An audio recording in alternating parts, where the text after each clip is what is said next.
Eh, Teman-teman sekalian, bahwa logika itu sebenarnya keterampilan berpikir. Logika itu bukan ilmu, tetapi semua ilmu membutuhkan logika. Karena logika adalah mengantarkan kepada proses pemikiran yang efektif dan tepat. Nah, tapi dalam perkembangannya logika juga menjadi ilmu. Sama dengan sepak bola itu dulu adalah art, itu adalah bakat, itu adalah seni. Tetapi karena ilmu pengetahuan, itu kemudian perkembangan ilmu pengetahuan, perkembangan statistika, kemudian sepak bola menjadi diajarkan.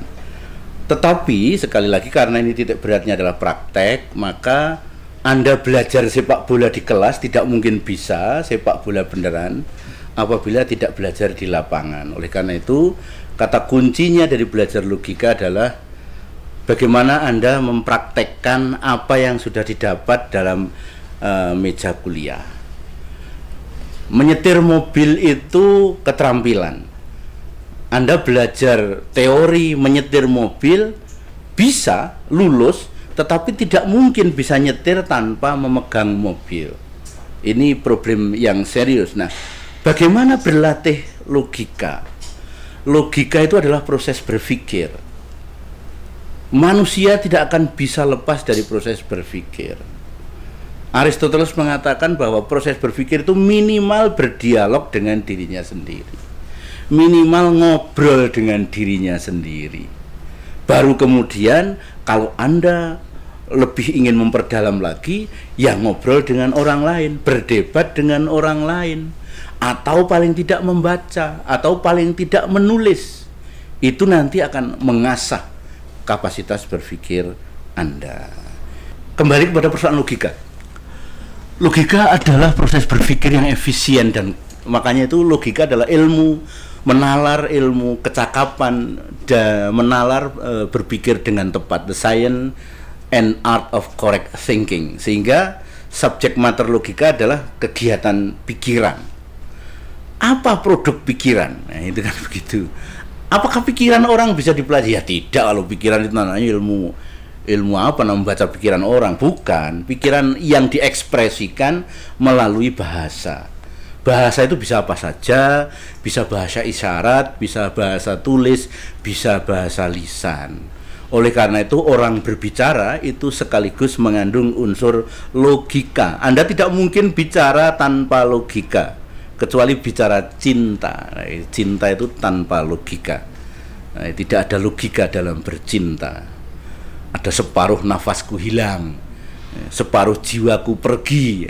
Itu kan orang enek logikane itu, kira-kira begitu. Nah, tetapi sekali lagi, produk berpikir adalah produk pikiran kita, itu adalah kata. Oleh karena itu, logika itu sebenarnya adalah ilmu matik, dari kata-kata mantako bahasa Arab yang artinya berkata-kata. Nah, oleh karena itu logika di sini adalah produknya kata. Kata itu bukan barisan huruf, tetapi kata itu adalah kata-kata yang bermakna. Memang ada tuh kata-kata yang tidak bermakna, ya banyak. Itu konteksnya banyak. Itu aja juga tidak bermakna, kecuali Anda ngerti intonasinya. Apakah dia capek, apa dia puas, apa dia kesel, itu tergantung intonasinya. Tetapi kalau ditulis gitu saja tanpa diilustrasikan secara verbal, maksudnya apa, tidak bisa. Demikian juga kata sambung. Semua kata sambung itu tidak bermakna. Kalau ada orang berkata sehingga terus diem saja, ya tidak ada artinya. Kemudian ya tidak ada artinya. Oleh karena itu, tidak ada artinya. Oleh karena itu, sehingga, dengan demikian, dan maka, itu semua tidak bermakna kalau tidak dikaitkan dengan kata-kata yang lain. Itu kata-kata yang tidak bermakna. Dalam dalam metode ilmiah, kata-kata tidak bermakna itu adalah tautologi. Nanti ketika kita bicara MPS, nanti akan kita perkenalkan tautologi. Kata-kata yang ya begitu saja, hanya kata-kata tidak bermakna. Oke? Nah, proses berpikir tidak selamanya benar. Proses berpikir, proses menduga itu tidak selamanya benar, bisa saja salah. Kesalahan di dalam proses berpikir namanya heretical thought. Heretical thought. Kalau dalam istilah kebijakan namanya falasi. Falasi itu kesalahan di dalam membangun argumen logika di dalam penentuan kebijakan. Apapun ilmu membutuhkan logika, kebijakan publik, ilmu pemerintahan, ilmu hukum, sosiologi, semua butuh logika dalam penjelasan maupun pemahaman teorinya. Oke. Oleh karena itu sekali lagi Anda dalam belajar logika ini tidak hanya pinter logika, sebenarnya proses berpikir itu tidak ada patokannya ya. Ada yang proses berpikir bulat. Iya, seperti laptop itu kan ada Core i3, Core i5, Core i7 yang cerdas. Beda karo Celeron, lemot itu. Itu sama dengan itu. Lah otak kita itu kalau dilatih terus-menerus, kalau dipakai terus-menerus akan menjadi Core i7 bahkan lebih. Itu. Konon dalam dunia kesehatan, dunia medis, orang yang menghentikan pikiran sedetik pun kita tidak berpikir, itu maka ada ribuan, ratusan ribu sel otak mati. Oleh karena itu bisa difahami kalau saya pernah menerima kuliahnya Pak Tengku Yakob dalam usia 90 tahun, ora pikun, 90 tahun tidak pikun. Dia menjelaskan metodologi riset dengan sangat enak. Padahal sudah 90 tahun. Meriam Budiarjo itu juga usia meninggalnya hampir 90 tahun dan tidak pikun. Intinya apa? Pak J.E. Sahetapi ahli hukum itu ketika ikut acaranya Lawyer Club itu, Indonesian Lawyer Club itu juga sangat lugas, luar biasa, sangat keras. Kalau marahi hakim-hakim agung muridnya, mantan muridnya itu keras sekali itu. Karena memang belum pikun, dia tidak pikun. Masih ingat betul dia muridnya dulu kayak apa dia perilakunya di kampus. Sampai sekarang jadi pejabat tinggi hakim agung dan korup dan korup ya. Dan memutuskan korupsi seenaknya saja, kira-kira gitu. Sering kali saya mendengar itu. Pak J.E. Sahetapi itu luar biasa, sebegitu sepuh tetapi belum juga pikun. Artinya apa? Otak kita itu ya subhanallah ketika dipakai malah hidup terus, malah berkembang terus, tapi begitu kita tidak pakai ya mati.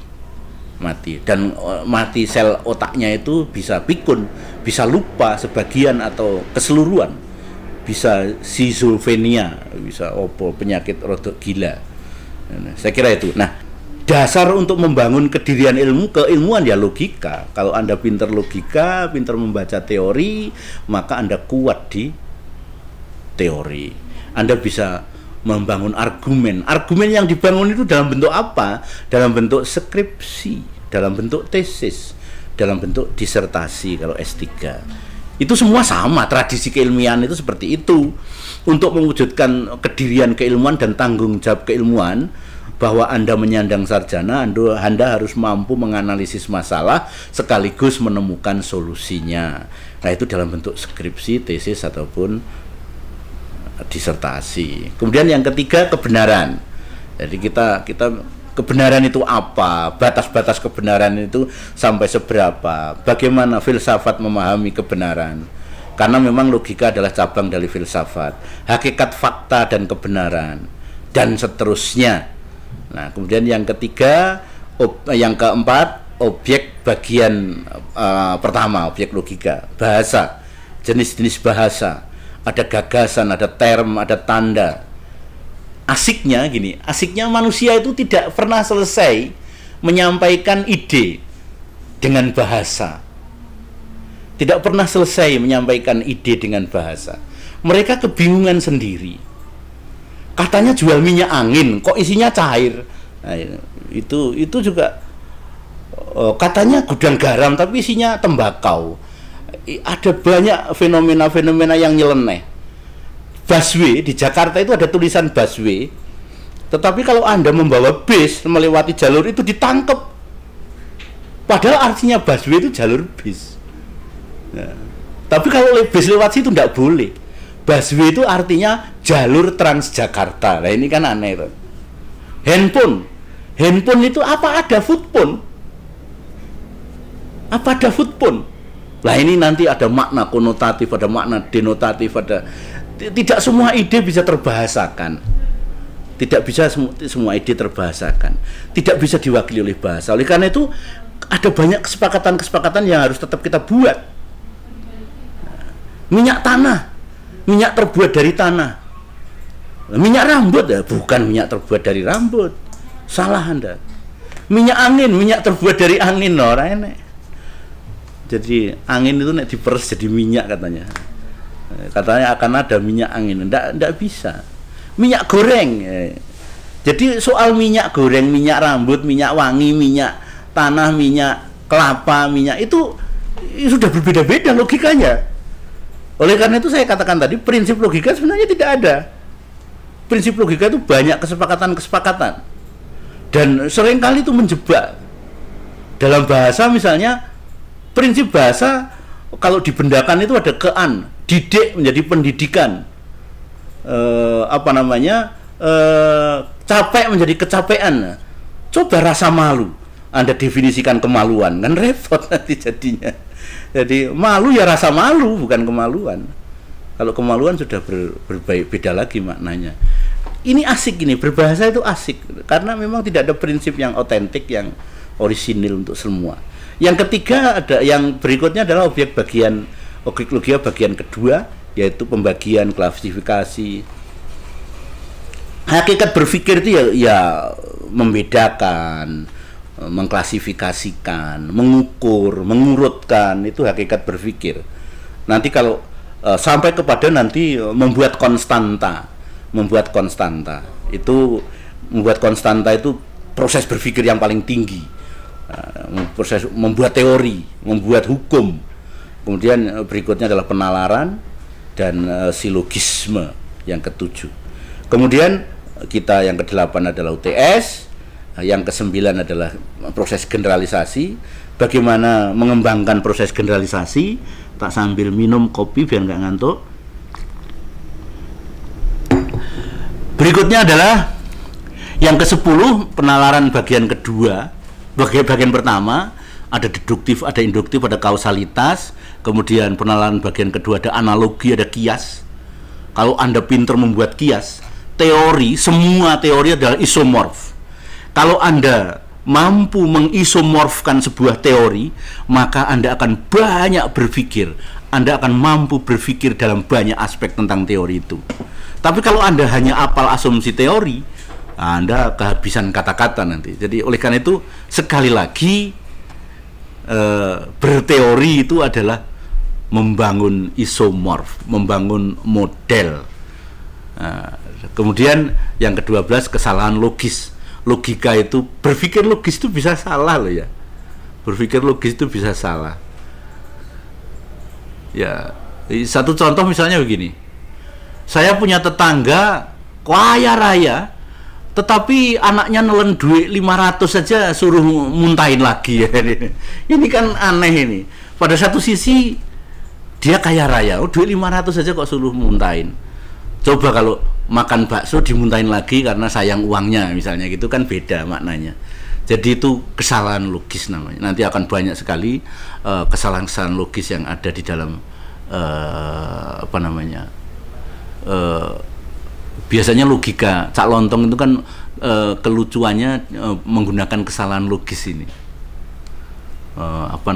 Seperti di sopo iku Lamongan itu, Cak jualan cilok mau dibeli semua tidak boleh, karena lah terus saya jualan apa kalau kamu beli semua. Ini kan juga reasoning yang membingungkan ini ya. Lah kalau kamu beli semua, saya jualan apa? Nanti kalau saya pulang pagi dimarahin istri saya. Lah iya, dikira nggak kerja. Nah ini contoh. Ini kesalahan logis. Banyak sekali fenomena-fenomena itu dipakai untuk ya guyonan, karena memang logika itu bisa bias, bisa salah. Kemudian hubungan kausalitas. Kemudian penjelasan atau klarifikasi, dan yang ke-15 memahami teori, supaya nanti kalau bisa sampai ke itu ya bagus, kalau tidak ya cukuplah penjelasan dan klarifikasi, karena memang materi logika sangat banyak, butuh contoh banyak, butuh latihan, butuh itu yang paling penting. Sehingga nanti akan kita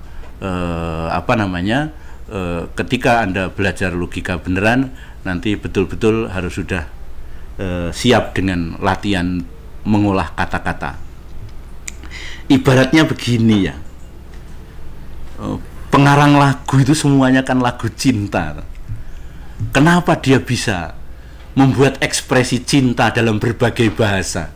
Ya karena dia bisa berlogika. Ya, karena dia bisa berlogika, bisa menggunakan analogi, bisa menggunakan induksi, bisa menggunakan eduksi, macam-macam. Nah, separuh jiwaku pergi yo cinta, opo meneh, banyu langit yo cinta, tatu yo cinta, bicara cinta, semua bicara cinta. Ini hebatnya. Saya itu paling kagum dengan pencipta lagu, karena dia itu mengolah alik nada. Itu hanya nada mayor itu 7, do re mi fa sol la si do, dan nada minor itu 5. Nah itu loh. Itu bisa dibolak-balik dalam irama yang berbeda-beda, dalam produk nada yang berbeda-beda. Apa nggak hebat? Nah, nanti kalau Anda belajar logika, diharapkan mampu mengekspresikan pengetahuan Anda dalam berbagai bahasa, dalam berbagai ekspresi bahasa, sehingga itu produk dari Anda. Kalau berkata persis seperti penulis lain, maka Anda plagiasi. Tetapi kalau Anda membaca, kalau Anda membaca, mendengarkan ceramah, mendengarkan pengajian, dan Anda menangkap sebagai pengetahuan Anda, itu hak milik Anda. Hak milik Anda seperti tadi. Pengarang lagu cinta bisa terinspirasi dari pengarang lain, tetapi bahasa yang diekspresikan tidak sama. Sayap patah itu katanya juga diinspirasi oleh Broken Wing atau apa itu dari penyanyi barat misalnya. Ini tidak masalah soal itu sih. Yang penting ekspresi bahasanya dan nadanya beda.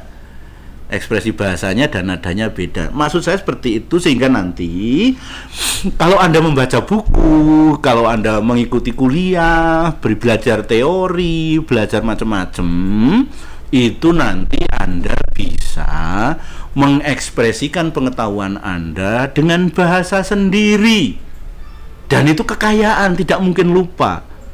Nah, nanti akan kita bagaimana strategi untuk mencapai seperti itu. Nah, kita masuk kepada materi pertama. Nah, logika sebagai cabang dari filsafat. Sebelumnya, ini penting ini untuk saya sampaikan. Ini supaya ada kesadaran baru dari Anda yang berasal dari SMA, itu supaya ada kesadaran baru tentang capaian belajar. Capaian PBM itu adalah proses belajar mengajar. Ini saya sadur dari Bloom. Ini sudah lama sekali teori belajar ini. Ini saya terima ketika saya belajar AA, Applied Approach, itu untuk pendidikan bagi para pendidik yang bukan dari fakultas pendidikan gitu ya. Jadi saya kan berasal dari FISIP, tetapi mengajar tugasnya, sehingga saya mendapatkan bimbingan belajar, bimbingan teknik mengajar dari ahli pembelajaran. Nah, itu ya David Bohm. Nah, level pencapaian proses belajar mengajar itu ada 6. SMP, SD, SMA itu hanya di level 1 ini ya, recalling, remembering. Dan ini hasilnya adalah pengetahuan saja. Pengetahuan itu apapun yang diterima oleh objek, baik mendengarkan, mencium, meraba, merasakan, itu semua adalah pengetahuan. Kok ini ono bentuk grenjel-grenjel, halus-halus, agak empuk-empuk, ini apa? Misalnya itu Anda sudah, sebelum mengetahui dengan benar, Anda sudah punya bahan pengetahuan. Kok ini rasanya asem banget, ini apa? Ternyata telek kucing, misalnya. Itu jadi, kemudian remembering, ya mengingat saja. Oleh karena itu saya ketika ditanya oleh anak saya apa ya otonomi daerah itu ketika di SMA, saya harus membuka bukunya dia. Kenapa? Kalau tidak sama, salah. Kalau tidak sama dengan yang dijelaskan gurunya, salah. Beda kalau di perguruan tinggi. Kalau sama persis malah diguyu. Sampean ini bayar mahal-mahal hanya ingin jadi BO, hanya meniru. Kenapa? Apa tidak punya otak untuk membangun pengetahuan baru? Misalnya begitu. Justru diharapkan kalau jawaban di perguruan tinggi itu betul-betul hasil pengetahuan Anda. Karena biasanya soalnya adalah menurut pendapat Anda. Nah, menurut pendapat Anda itu karena memang seperti itu. Itu recalling saja tidak cukup. Ini hanya untuk SMP, SD, SMA. Ya. Ojo hafalan. Wedok-wedok itu biasanya mbak-mbak cewek-cewek itu suka ngapal nih tok, tapi nggak ngerti nek ditanya. Ini kan repot tuh. Repot. Karena kalau hafalan belum jadi kekayaan Anda. Ilmu politik menurut Hans Morgenthau kayak apa? Pak, takono dhewe wonge. Saya itu Krisno Hadi, bukan Hans Morgenthau. Ya, itu. Jadi kalau pemahaman saya tentang ilmu politik adalah seperti ini. Saya sudah punya konsep tersendiri, gitu loh. Jadi punya kekayaan. Orang kayak bayar larang-larang jadi BO, niru tok. Jangan, iman bayari. Kemudian level yang kedua, comprehension. Comprehension itu adalah understanding. Apa bedanya mengerti? Kalau ini pengetahuan mengerti dan understanding memahami, apa bedanya? Sudah sering kali saya sampaikan tadi, memahami adalah mampu mengekspresikan pengetahuan yang Anda miliki dengan bahasa sendiri. Nah, kalau Anda sudah mampu melakukan itu, Anda sudah sukses pada level pertama belajar di perguruan tinggi. Menurut pendapat Anda, ilmu politik itu apa? Menurut pendapat Anda, sosiologi itu apa? Itu menurut pendapat Anda semua. Anda ini dihargai, dihormati betul oleh dosen. Ojo malah ngutip, nyontek, contekan sama temennya. Lah itu bukan pendapat Anda. Ini eman-eman bayare, Mas, Mbak. Eman-eman bayare. Anda wis bayar, tapi hanya ingin nyontek, ngutip, jiplak. Waduh. Kenapa kita punya otak yang dihormati oleh dosen, oleh lembaga sebesar ini, dan Anda membayarnya untuk ada di sini, loh kok nyontek, memalukan. Nah, kalau ada tugas hanya kontrol C dan kontrol V, ya, copy paste sampai kontrol V dan kontrol C itu, kontrol C dan kontrol V itu touch-nya sampai lecek paling elek dewe, karena Anda nggak pernah menulis. Ini masalah ini masalah ini. Anda harus mulai bangun jati diri keilmuan dengan mencoba memahami setiap perkuliahan. Setiap berkuliah itu, proses kuliah itu langsung cek. Oh, Pak Kris ini lanjutannya mesti ngomong ini. Oh, saya sudah paham berarti. Nah, harus melangkah satu langkah ke depan dari apa yang disampaikan oleh Bapak Ibu dosen. Itu baru comprehension bisa dicapai. Kemudian yang ketiga, applying. Menerapkan itu adalah Anda mencoba membaca situasi, realitas atau fakta sesuai dengan pemahaman yang Anda miliki. Pemahaman dan pengetahuan yang Anda miliki. Itu baru applying. Bagaimana menurut Anda konflik Partai Demokrat saat ini? Partai Demokrat itu siapa toh, Pak? Nek ngono kebiangetan iki. Wis lereno dadi mahasiswa ilmu pemerintahan. Kira-kira begitu. Mahasiswa ilmu pemerintahan iki kudu update, aja kudit. Nek main game update, ganti pengetahuan pemerintahan kudit. Ayo keliru iku, keliru. Itu applying ya, mampu menerapkan, menjelaskan fenomena-fenomena pemerintahan dari pemahaman Anda. Ingat bahwa pemahaman itu juga untuk membaca situasi, tidak hanya untuk dipegang sendiri. Itu applying. Yang berikutnya adalah analisis. Analisis ini mencoba menghubungkan realitas yang satu dengan realitas yang lain, dengan referensi tentunya harus koheren, harus sebangun, harus sama dengan pemahaman kita, pemahaman tentang suatu teori. Itu analisis. Stop sampai di sini saja. Itu level pencapaian proses belajar untuk S1 dan S2. Berikutnya evaluasi. Nah, evaluasi itu adalah sudah ngoreksi pemikiran orang, ngoreksi teori. Nah, ini disertasi. Oleh karena itu disertasi itu harus membangun teori baru. Itu makanya sekolah dokter itu abote ngeram itu karena harus menemukan teori baru, menambah sedikit atau mengurangi sedikit, namanya mengevaluasi. Kalau baru sama sekali tidak ada. Wong HP ini loh tidak sama sekali baru. HP ini sama dengan radio, isinya podo karo transistor, tahanan, resistor, ada receiver, ada kondensor, ada macam-macam isinya mengkui. Cuma bentuknya diganti sidik. Prosesnya sama. Jadi tidak ada sesuatu yang baru sama sekali. Yang baru sama sekali. Anyar-nyar. Lah terus dibuat dari apa kalau anyar? Bumi kita itu kan sudah miliaran tahun yang lalu. Kalau masih bahannya dari bumi ya tidak ada yang baru sama sekali. Nah, itu evaluasi. Dan yang terakhir creating. Create itu meng-create, mencipta. Itu khususnya ilmu eksak ya. Ilmu eksak itu harus mampu mencipta. Ngomong tok kaya aku ora iso. Ilmu eksak itu mencipta. Menengai di rumah tapi mencipta terus diintroduksi ke masyarakat, baru itu namanya penemu atau inventor. Inventor atau penemu. Nah, itu. Sekali lagi saya sampaikan bahwa skripsi adalah wujud konkret kemampuan Anda di dalam menjelaskan dan berargumentasi dalam menganalisis permasalahan sebagai bentuk pertanggungjawaban keilmuan yang Anda miliki. Oleh karena itu kalau skripsi hanya nyontek, eman-eman loh Mas.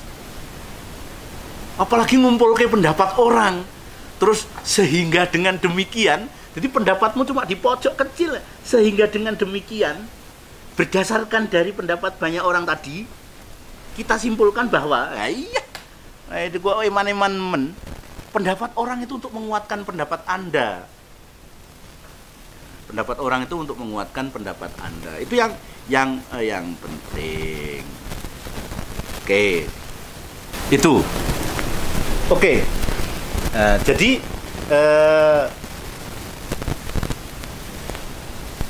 kalau Anda menyusun skripsi, lah itu bisa dilatih.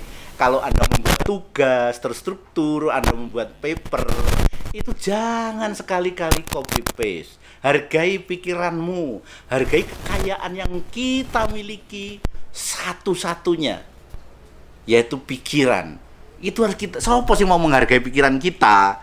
Kalau kita tidak jadi mahasiswa begini, kalau di luar Anda nanti mendapatkan banyak tantangan dan kemudian intinya ya Anda bisa saja tidak dihargai. Nah, mumpung Anda dihargai, mumpung pendapat-pendapat Anda masih dalam konteks ruang lingkup ilmiah, masyarakat ilmiah, ya Anda latih betul sehingga keluar nanti standing akademiknya kuat. Jangan dingkluk, jangan menunduk. Oleh karena itu, sekali lagi saya justru berpendapat berbeda dari banyak kalangan, banyak teman-teman mahasiswa. Kalau nilai A itu beban, bukan penghargaan. Kalau Anda nilai A tapi nyatanya pelongo itu menyesal, itu membawa rasa malu. Hampir saya menyatakan kemaluan. Membawa rasa malu yang sangat besar, terbebani. Lebih baik C tetapi Anda paham. Lebih baik C tetapi Anda paham daripada nilai A pelongo. Itu sekali lagi itu harus ditanamkan kepada diri Anda bahwa nilai bukan penghargaan, tetapi kita balik, nilai adalah beban. Ketika seorang dosen, Bapak Ibu dosen memberi nilai A kepada Anda, bahwa Anda dipercaya lebih dari teman-teman. Dan itu buktikan. Suatu saat saya akan meneliti nilai Anda, yang 4 tak suruh ganti berdiri di depan menggantikan saya untuk mengajar. Nek ora iso, saya protes nilai itu, kenapa harus A. Nah, itu. Seperti itu. Jadi kalau Anda nilai A bergembira, itu keliru. Dianggap orang baik terus bergembira, senang, keliru. Mending dianggap orang jelek, kita berbuat baik tidak ada yang curiga. Pokoknya pikirannya orang jelek. Coba kasus korupsi yang menyangkut Nurdin Abdullah. Nurdin Abdullah itu sejak di Bantaeng jadi apa jenenge? Jadi orang-orang contoh ya. Jadi pionir. Dan itu dugaan saya tidak salah karena Pukat, UGM maupun beberapa masyarakat transparansi internasional menjuluki beliau sebagai tokoh anti korupsi. Karena waktu di Bantaeng betul-betul membangun Bantaeng dan tidak ada kasus korupsi di dalamnya. Nah, ini nih yang begitu saya mendengar Nurdin Abdullah korupsi, Masya Allah, siapa lagi yang akan digadang-gadang menjadi pejabat yang bersih, pejabat yang kreatif tetapi bersih. Itu saya ngelus dada, tapi dada saya sendiri loh, bukan dada orang. Bahaya loh ngelus dada orang. Ngelus dada saya sendiri. Kenapa orang yang kita gadang-gadang menjadi contoh bahwa politisi itu ada yang bersih, bahwa pejabat birokrasi itu ada yang bersih, tetapi kok ya clear. Kalau pejabat biasa main aman tidak ada dalam hitungan. Tidak ada dalam hitungan. Satu contoh konkret yang saya dengarkan, yang saya ikuti perkembangannya dari Kabupaten Bantaeng adalah dari sampah menjadi mewah. Dari sampah menjadi mewah. Dulu Bantaeng itu adalah aliran sampah laut dari pantai di Sulawesi Selatan itu, pantai di Sulawesi Selatan itu yang terkenal. Ya, itu sampahnya ngalirnya ke Bantaeng. Pantai Losari ya, Pantai Losari yang dinyanyikan lagu itu loh. Lagu dangdut ada, lagu apa saja ada, karena memang terkenal. Ya, itu Bantaeng jadi. Sekarang Bantaeng itu kalau Anda lihat ada pintu gerbang masuk ke pantai, ada hotel kanan kiri, luar biasa. Banyak investor yang masuk, artinya begitu. Nah, mengapa banyak investor yang masuk? Perlu diketahui bahwa Pak Nurdin Abdullah itu adalah komisaris 4 perusahaan di Jepang. Nah, ketika beliau memimpin Bantaeng, ini cerita, tapi ada inspirasi yang saya ingin menyampaikan bahwa itu beban berat ketika dijadikan sebagai orang baik gitu. Begini, dia ke Jepang, ketika dilantik jadi bupati, dia pergi ke Jepang dan teman-teman, ayo lihat daerahku seperti ini. Kira-kira begitu kata-kata yang disampaikan.